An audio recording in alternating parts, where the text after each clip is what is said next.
زید بن اسلم نے خبر دی، انہیں ایاز بن عبداللہ نے اور ان سے ابو سعید خدری رضی اللہ عنہ نے بیان کیا کہ رسول اللہ صلی اللہ علیہ وسلم عید الاضحیٰ یا عید الفطر میں عیدگاہ میں تشریف لے گئے، پھر نماز کے بعد لوگوں کو واعظ فرمایا اور صدقے کا حکم دیا۔ فرمایا لوگو صدقہ دو۔ پھر آپ صلی اللہ علیہ وسلم عورتوں کی طرف گئے اور ان سے بھی یہی فرمایا کہ عورتوں صدقہ دو کہ میں نے جہنم میں بکثرت تم ہی کو دیکھا ہے۔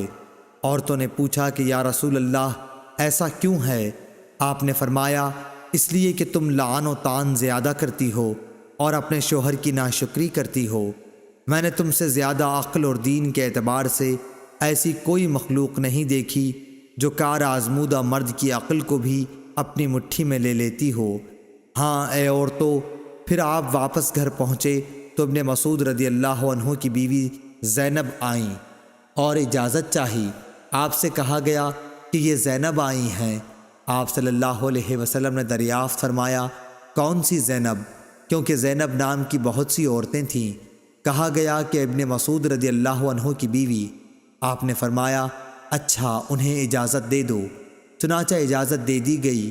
انہوں نے آ کر عرض کیا کہ یا رسول اللہ آج آپ نے صدقے کا حکم دیا تھا اور میرے پاس بھی کچھ زیور ہے جسے میں صدقہ کرنا چاہتی تھی، لیکن میرے خاوند ابن مسعود رضی اللہ عنہ یہ خیال کرتے ہیں کہ وہ اور ان کے لڑکے اس کے ان مسکینوں سے زیادہ مستحق ہیں جن پر میں صدقہ کروں گی۔ رسول اللہ صلی اللہ علیہ وسلم نے اس پر فرمایا کہ ابن مسعود رضی اللہ عنہ نے صحیح کہا، تمہارے شوہر اور تمہارے لڑکے اس صدقے کے ان سے زیادہ مستحق ہیں جنہیں تم صدقے کے طور پر دو گی۔ معلوم ہوا کہ اقارب اگر محتاج ہوں تو صدقے کے اولین مستحق وہی ہیں۔ صحیح بخاری حدیث نمبر 1462۔ عبداللہ بن دینار نے بیان کیا، انہوں نے کہا کہ میں نے سلیمان بن یسار سے سنا، ان سے عراق بن مالک نے اور ان سے ابو ہریرہ رضی اللہ عنہ نے بیان کیا کہ نبی کریم صلی اللہ علیہ وسلم نے فرمایا مسلمان پر اس کے گھوڑے اور غلام کی زکوٰۃ واجب نہیں۔ صحیح بخاری حدیث نمبر 1463۔ یحییٰ بن سعید نے بیان کیا، ان سے خسیم بن عراق بن مالک نے، انہوں نے کہا کہ مجھ سے میرے باپ نے بیان کیا اور ان سے ابو ہریرہ رضی اللہ عنہ نے نبی کریم صلی اللہ علیہ وسلم کے حوالے سے۔ دوسری سند اور ہم سے سلیمان بن حرب نے بیان کیا، کہا کہ ہم سے وہیب بن خالد نے بیان کیا، کہا کہ ہم سے خسیم بن عراق بن مالک نے بیان کیا، انہوں نے اپنے باپ سے بیان کیا اور ان سے ابو ہریرہ رضی اللہ عنہ نے کہ نبی کریم صلی اللہ علیہ وسلم نے فرمایا مسلمان پر نہ اس کے غلام میں زکوٰۃ فرض ہے اور نہ گھوڑے میں۔ صحیح بخاری حدیث نمبر 1464۔ عطا بن یسار نے بیان کیا اور انہوں نے ابو سعید خدری رضی اللہ عنہ سے سنا، وہ کہتے تھے کہ نبی کریم صلی اللہ علیہ وسلم ایک دن منبر پر تشریف فرما ہوئے، ہم آپ کے ارد گرد بیٹھ گئے۔ آپ نے فرمایا کہ میں تمہارے متعلق اس بات سے ڈرتا ہوں کہ تم پر دنیا کی خوشحالی اور اس کی زیبائش و آرائش کے دروازے کھول دیے جائیں گے۔ ایک شخص نے عرض کیا یا رسول اللہ کیا اچھائی برائی پیدا کرے گی؟ اس پر نبی کریم صلی اللہ علیہ وسلم خاموش ہو گئے۔ اس لیے اس شخص سے کہا جانے لگا کہ کیا بات تھی؟ تم نے نبی کریم صلی اللہ علیہ وسلم سے ایک بات پوچھی لیکن حضور صلی اللہ علیہ وسلم تم سے بات نہیں کرتے۔ پھر ہم نے محسوس کیا کہ آپ صلی اللہ علیہ وسلم پر وحی نازل ہو رہی ہے۔ بیان کیا کہ پھر حضور صلی اللہ علیہ وسلم نے پسینہ صاف کیا جو وحی نازل ہوتے وقت آپ کو آنے لگتا۔ پھر پوچھا کہ سوال کرنے والے صاحب کہاں ہیں؟ ہم نے محسوس کیا کہ آپ نے اس کے سوال کی تعریف کی۔ پھر آپ صلی اللہ علیہ وسلم نے فرمایا کہ اچھائی برائی نہیں پیدا کرتی مگر بے موقع استعمال سے برائی پیدا ہوتی ہے، کیونکہ موسم بہار میں بعض ایسی گھاس بھی اگتی ہے جو جان لیوا یا تکلیف دہ ثابت ہوتی ہے، البتہ ہریالی چرنے والا وہ جانور بچ جاتا ہے کہ خوب چرتا ہے، اور جب اس کی دونوں کوکھیں بھر جاتی ہیں تو سورج کی طرف رخ کر کے پاخانہ پیشاب کر دیتا ہے، اور پھر چرتا ہے۔ اسی طرح یہ مال و دولت بھی ایک خوشگوار اور سبزہ زار ہے، اور مسلمان کا وہ مال کتنا عمدہ ہے جو مسکین، یتیم اور مسافر کو دیا جائے، یا جس طرح نبی کریم صلی اللہ علیہ وسلم نے ارشاد فرمایا، ہاں اگر کوئی شخص زکوٰۃ کا حقدار ہونے کے بغیر لیتا ہے تو اس کی مثال ایسے شخص کی سی ہے جو کھاتا ہے لیکن اس کا پیٹ نہیں بھرتا، اور قیامت کے دن یہ مال اس کے خلاف گواہ ہوگا۔ صحیح بخاری حدیث نمبر 1465۔ اعمش نے بیان کیا، ان سے شقیق نے، ان سے عمرو بن الحارث نے، اور ان سے عبداللہ بن مسعود رضی اللہ عنہ کی بیوی زینب رضی اللہ عنہا نے۔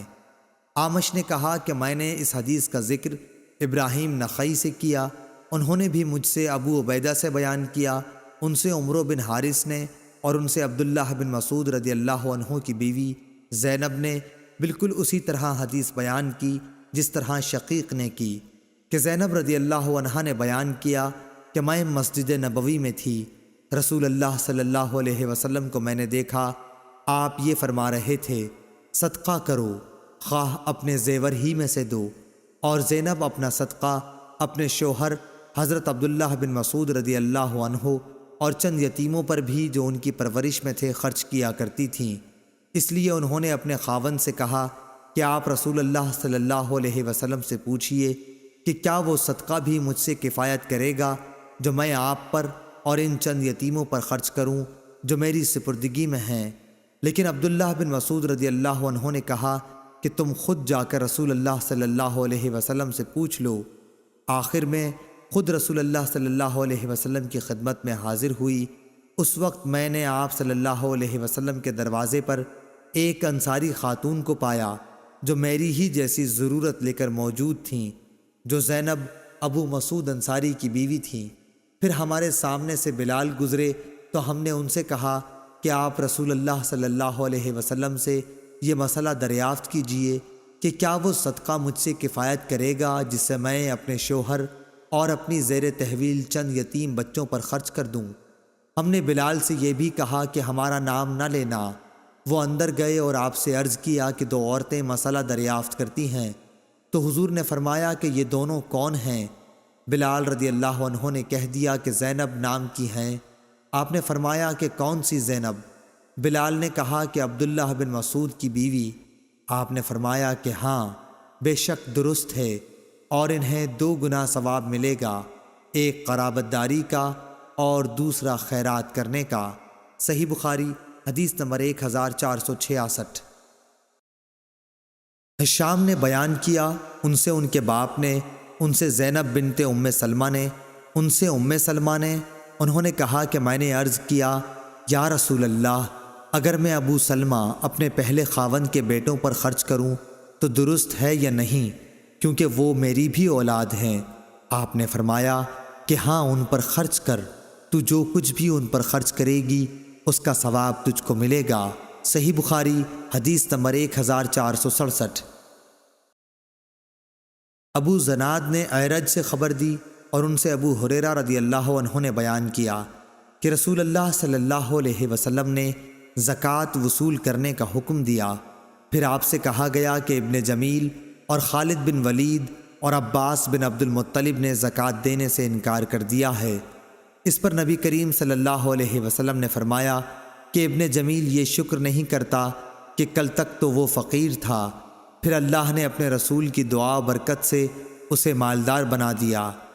باقی رہے خالد تو ان پر تم لوگ ظلم کرتے ہو، انہوں نے تو اپنی زرہیں اللہ تعالیٰ کے راستے میں وقف کر رکھی ہیں، اور عباس بن عبد المطلب تو وہ رسول اللہ صلی اللہ علیہ وسلم کے چچا ہیں، اور ان کی زکوٰۃ انہی پر صدقہ ہے، اور اتنا ہی اور انہیں میری طرف سے دینا ہے۔ اس روایت کی مطابقت ابو زناد نے اپنے والد سے کی، اور ابن اسحاق اور ابو زناد سے یہ الفاظ بیان کیے ہیں، حی علیہ ومثلھا معہا، صدقے کے لفظ کے بغیر۔ اور ابن جریج نے کہا کہ مجھ سے اعرج سے اسی طرح یہ حدیث بیان کی گئی۔ صحیح بخاری حدیث نمبر 1468۔ امام مالک نے ابن شہاب سے خبر دی، انہیں عطا بن یزید لیثی نے، اور انہیں ابو سعید خدری رضی اللہ عنہ نے، کہ انصار کے کچھ لوگوں نے رسول اللہ صلی اللہ علیہ وسلم سے سوال کیا تو آپ نے انہیں دیا، پھر انہوں نے سوال کیا اور آپ نے پھر دیا، یہاں تک کہ جو مال آپ کے پاس تھا اب وہ ختم ہو گیا۔ پھر آپ صلی اللہ علیہ وسلم نے فرمایا کہ اگر میرے پاس جو مال و دولت ہو تو میں اسے بچا کر نہیں رکھوں گا، مگر جو شخص سوال کرنے سے بچتا ہے تو اللہ تعالیٰ بھی اسے سوال کرنے سے محفوظ ہی رکھتا ہے، اور جو شخص بے نیازی برتتا ہے تو اللہ تعالیٰ اسے بے نیاز بنا دیتا ہے، اور جو شخص اپنے اوپر زور ڈال کر بھی صبر کرتا ہے تو اللہ تعالیٰ اسے صبر و استقلال دے دیتا ہے، اور کسی کو بھی صبر سے زیادہ بہتر اور اس سے زیادہ بے پایاں خیر نہیں ملی۔ صبر تمام نعمتوں سے بڑھ کر ہے۔ صحیح بخاری حدیث نمبر 1469۔